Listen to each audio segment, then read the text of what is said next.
నమస్కారం అండి. నా పేరు ఆకాష్. నేను ఒక సాఫ్ట్వేర్ ఇంజనీర్ని. ఈరోజు నేను మీకు చెప్పబోయే కథ మీరు నమ్మినా నమ్మకపోయినా నా జీవితంలో మన విశాఖపట్నంలో జరిగిన ఒక భయంకరమైన నిజం. ఒకప్పుడు ఆ బిల్డింగ్ పక్క నుంచి వెళ్ళాలంటే నాకు భయమేసేది కాదు. కానీ ఇప్పుడు కలలో కూడా ఆ ప్రాంతాన్ని చూడాలంటే గుండెల్లో వణుకు పుడుతుంది.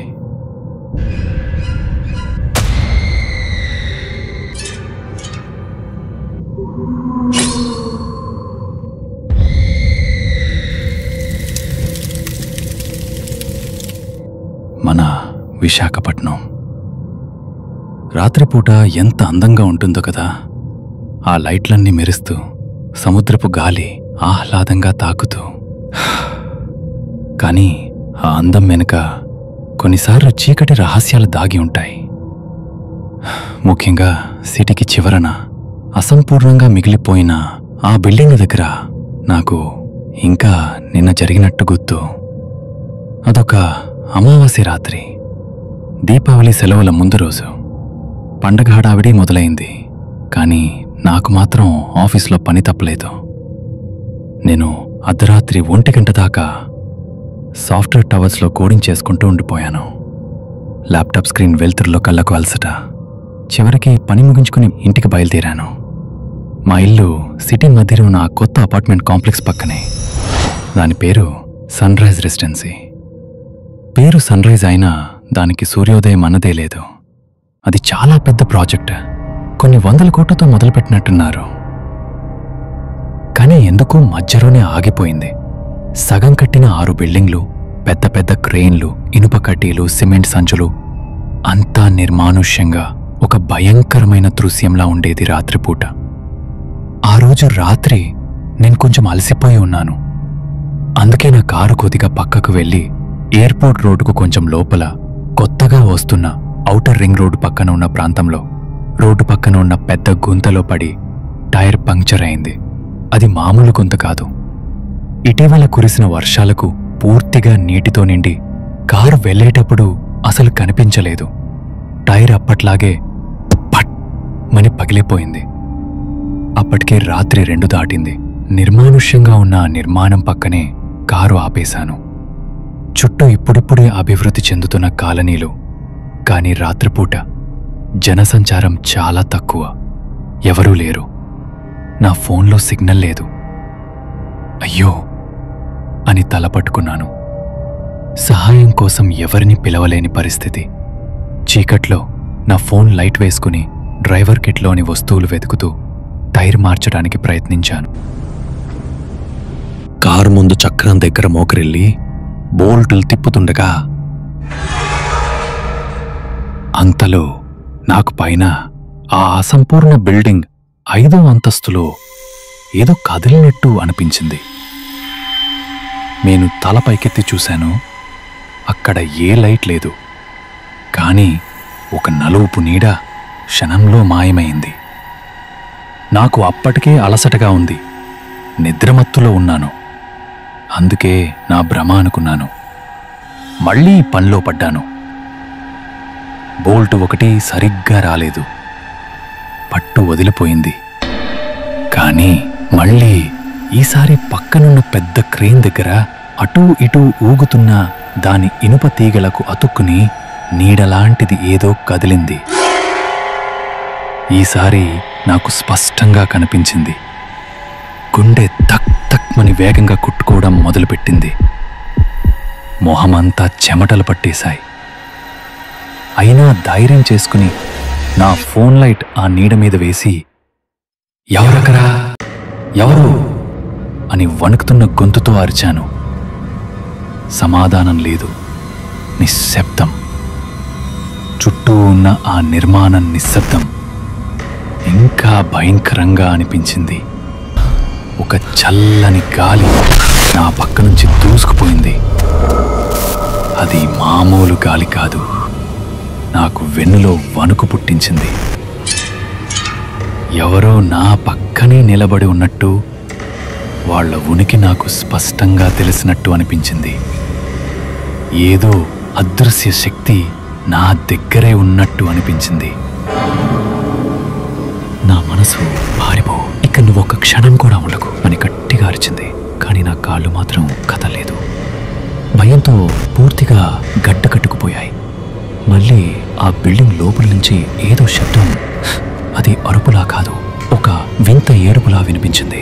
అది పిల్లల ఏడుపులా, చాలా బాధగా, దయనీయంగా అనిపించింది.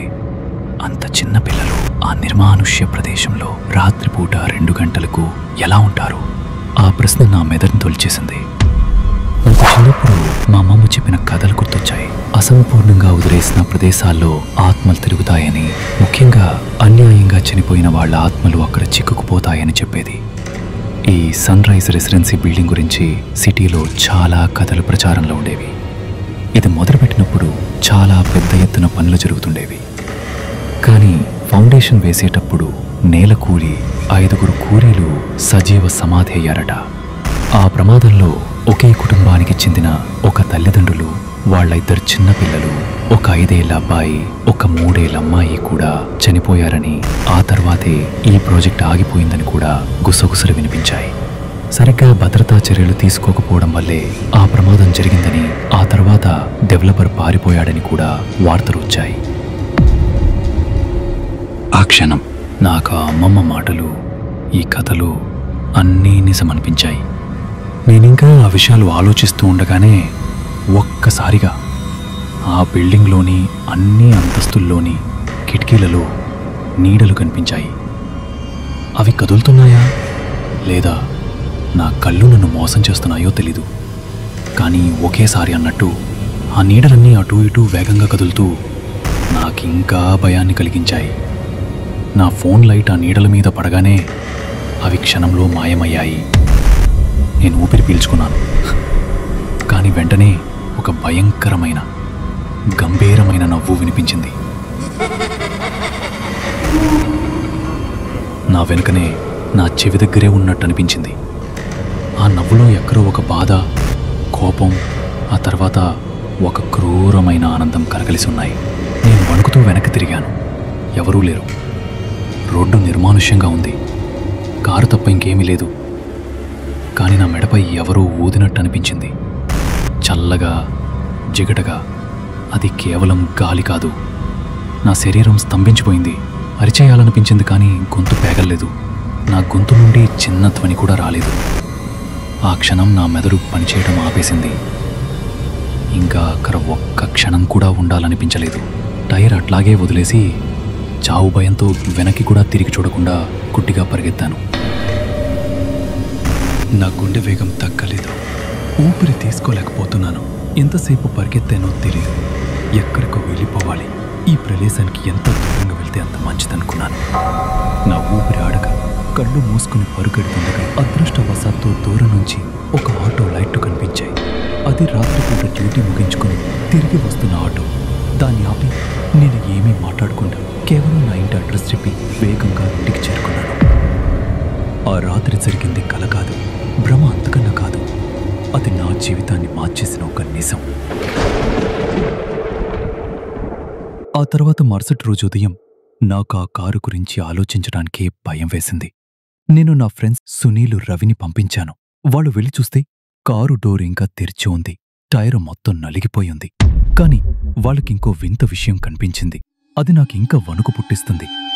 కారు సీటు మీద చిన్న పిల్లల బొమ్మ ఒకటి కొత్తగా ఉంది, మెరుస్తూ. దాని కళ్ళు నన్ను చూస్తున్నట్టు అనిపించాయి. రాత్రి నేను పారిపోయేటప్పుడు అక్కడ అసలు లేదు ఆ బొమ్మ. నా కారులో చిన్నపిల్లలు ఎవరూ ప్రయాణించరు కూడా. ఆ బొమ్మ చూసిన మా ఫ్రెండ్స్ కూడా ఒక్కసారిగా కంగారు పడ్డారు. దాన్ని అక్కడే వదిలేసొచ్చేశాం. నాకు తెలుసు, అది కేవలం ఒక బొమ్మ కాదు. అది నాకు ఆ రాత్రి కనిపించిన ఆత్మల హెచ్చరిక. వాళ్ళు నా దగ్గరికి వచ్చారని, నేను వాళ్ళ ప్రాంతంలోకి వచ్చానని చెప్పడానికి అది ఒక సంకేతం.